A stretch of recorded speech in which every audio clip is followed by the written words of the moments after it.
and the title of the show is Overcoming Limitations or No Limitations. So that's really the tune for that. Okay, so here I am, and you can see me completely, and that's really what I wanted to accomplish here. In fact, let me just move this board out of the way, like I thought I would have to, just to move the distractions out of the way. And what I'm going to really show you is the technique, because that's going to be what's most important. You can kind of play around with the timing and how much you hold and how much you release and how much you breathe in and how much you breathe out. And you can do all of that later, but you have to first learn exactly how to do it. So it's really about posture, because there's a certain things that has to happen with your body in order for it to open up its pipeline completely. So what you're first really dealing with is that you have to center your body. And so this is what I call the stand-up meditation, because as we go through this, I'll show you a way to do it standing up. Then I'll show you a way to breathe sitting down. This whole body breathing is what we call it. And then when we get over to Jeanette, I'll show you how to do it when you're laying down. And so that'll give you all the insights on how you can breathe throughout the day, because this is the breathing that you could do while you're standing at the copy machine, while you're in the kitchen, washing dishes or whatever you're doing. If you find yourself standing around or sitting around, then you can immediately start breathing. And what happens is that once you start breathing properly, because most people are breathing backwards or breathing into their chest or just breathing the wrong way in general, once you start breathing the proper way, your body remembers basically that, oh, well, that's the way that I should be breathing. And then it starts to do it on its own. And especially before you go to bed, if you start utilizing this, you'll find that somewhere in the middle of the night, the body will be so charged up because it's been building that prana on its own. So one of the first things is to make sure that you identify the two bones that are here on your actual pelvis. So you have these two pelvic bones here, and this is what you'll be lining yourself up with. So when you line up yourself to the pelvic bones, you'll be lining up your feet down here. So the best thing to do is to get this, I guess that's the field goal, like the field goal of a successful position. And then you line yourself up, even your feet, making sure that your feet are not pointed out like this, but straight. And so this is your first position, is again, to make sure that you are lined up straight, your feet. And then what you're going to do next is you're going to make sure that your knees are not bent, but not locked. And this is one of the most important things, because, of course, you have a complete chakra center. The chakras don't stop here. They keep going. There's some minor chakras in the knees, some chakras in the feet. So what you want to make sure is that all of that entire system is free-flowing. In order to do that, you have to prevent yourself from locking your knees and also making your knees too bent. So you're going to find a perfect equilibrium in between. And then the next thing that you're going to need to do is you're going to need to take the weight off of your shoulders. And this is what generally happens when a lot of people start breathing, is they realize exactly how tense they generally are, because most of their posture and everything is built into their chest, or whatever they're experiencing in life, you'll actually see it in the person's posture. So the easiest way that I discovered in order to relax the entire body is to do a gesture like, oh my goodness, or oh my goodness. This seems to, for some reason, relax the body. So I always go, oh, like this, like I'm actually seeing something that is leaving me awestruck for a moment. And then what I find in that is I find that the shoulders release first. But generally, you can also shake yourself out. Some people, what they do is before they start meditating or using the whole body breathing techniques, they'll do some type of yoga, stretching, or something of this nature, because once you can actually get the body to relax, then you're already in the perfect posture to breathe.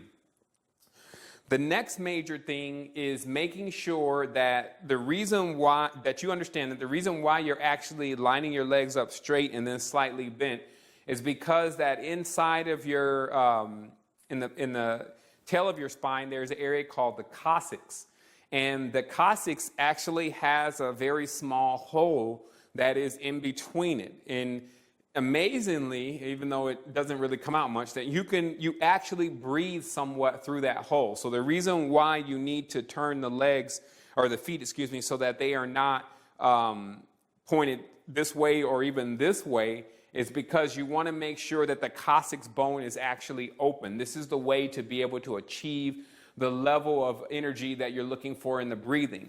Now, here's one of the things that I'll say about whole body breathing very briefly, that it was one of those things that amazed me because all the other ideas of meditations and things I didn't really appeal to. I just couldn't really see myself sitting somewhere and just stilling my mind and just sitting there.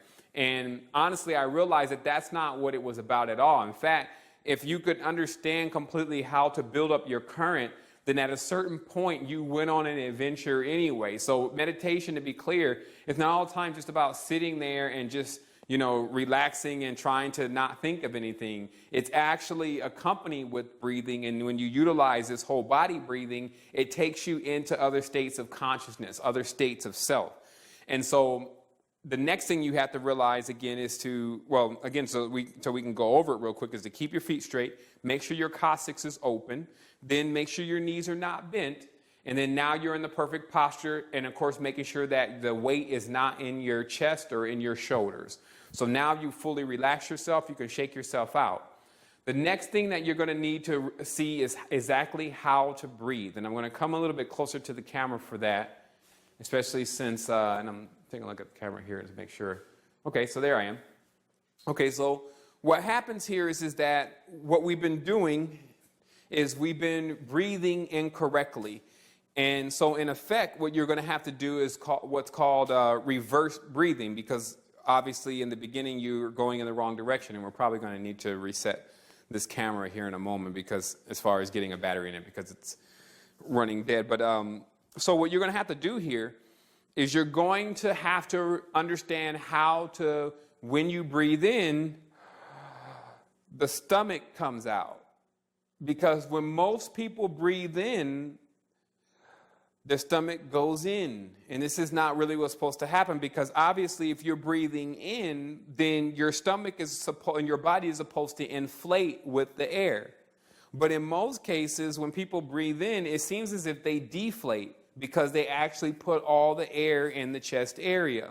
So what happens here is that you have a brain in the stomach. If you want to get to the technical side of this and how the whole body breathing, and I'll back up a little bit here so you can see my eyes. The whole body breathing is primary over other breathing techniques, is because there's already the knowledge that the largest brain in your body is actually in your stomach. Your stomach is full of brain matter, brain tissue, etc. So what's really happening is that this enlivening part of yourself happens in the stomach also. And this becomes a major thing, because our consciousness in our stomach oftentimes does most of the thinking for us. And this is also what you're experiencing with the cleanse, where the region of the stomach is what's saying, hey, I need some food, and hey, I need, and starts to growl, etc. So what happens is that to train this area properly, it needs to basically expand itself. And to get it expanded, you need to breathe into it. So to be very clear, this whole body breathing also connects very deeply with Kundalini, because it is very difficult to raise any kind of pranic energies if you don't understand how to breathe. So doing my checklist, which is to line my feet up, to make sure my knees are not bent, and to actually to feel the coccyx opening and to relax oneself so that there's no stress and tension within the shoulders. You're now going to take your first breath and put your hands on the stomach to start training yourself how to, when you breathe in, your arms go out. Your hands go out. So exhale, breathing in.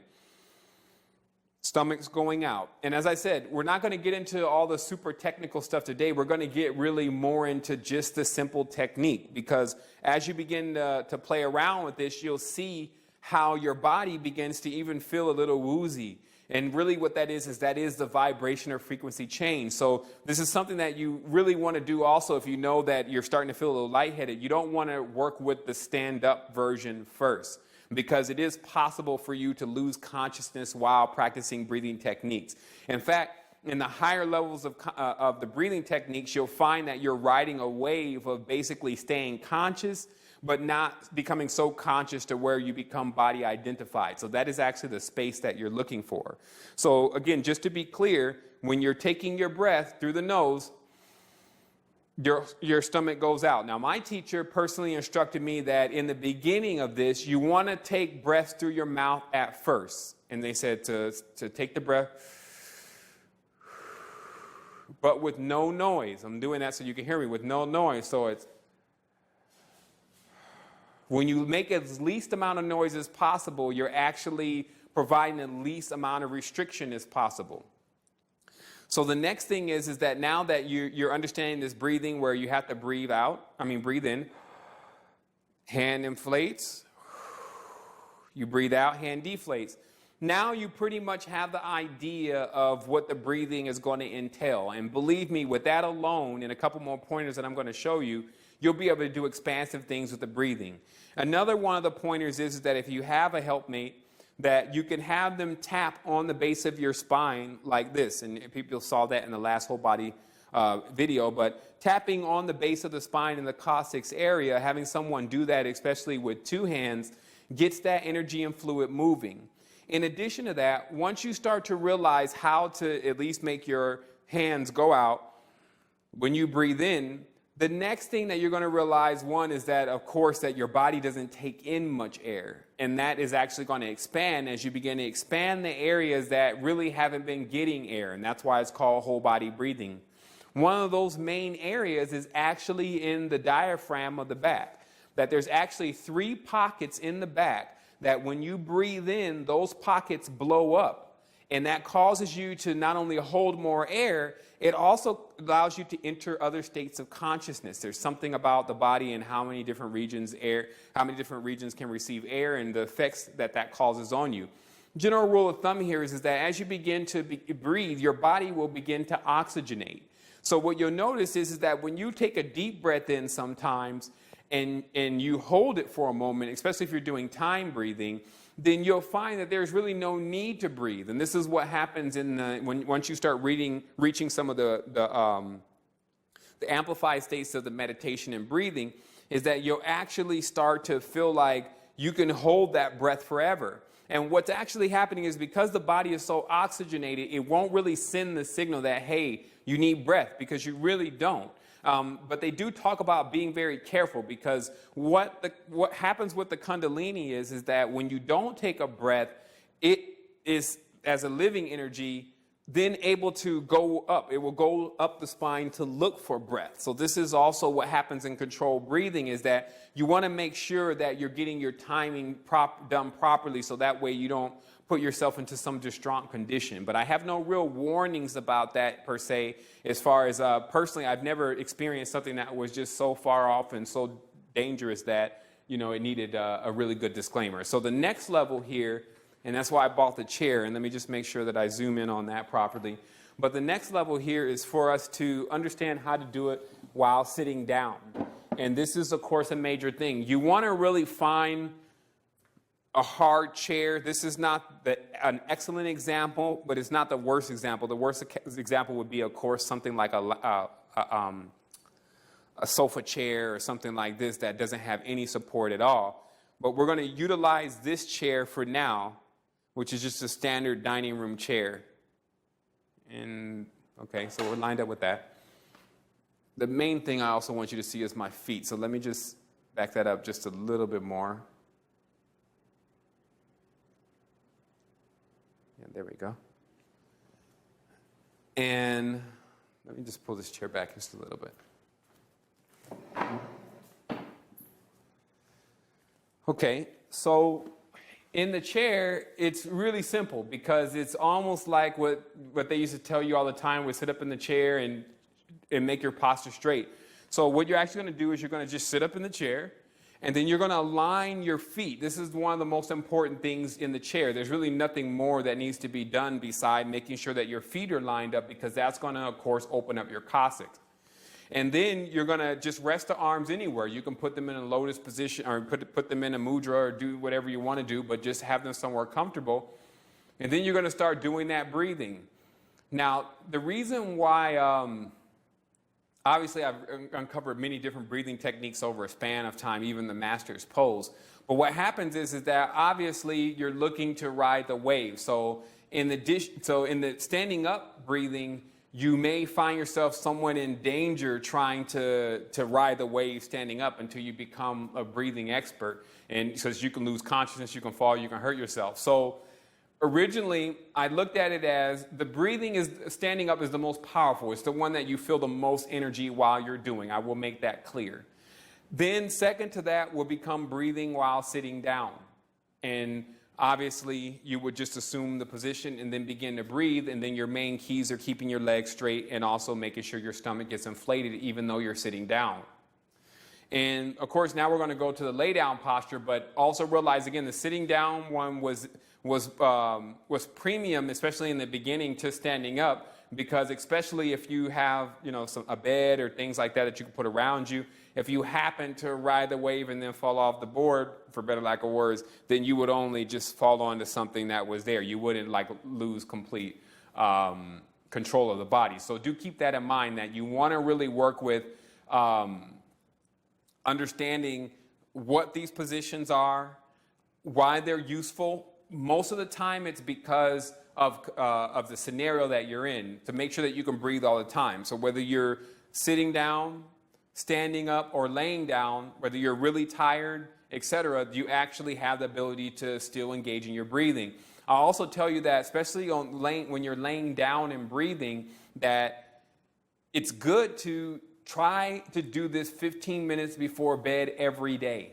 Meaning that if you are not a big on breathing, you haven't really started yet, just set yourself a simple note that, okay, 15 minutes a day, that's all I'm really going to work on now. And you will be really amazed. And you'll be able to utilize your bed for that. So let me go ahead and switch up some cameras here. I'm going to have to put a battery in this camera really briefly. And then we're going to get into the crystal meditation and exactly how that is going to work for you. So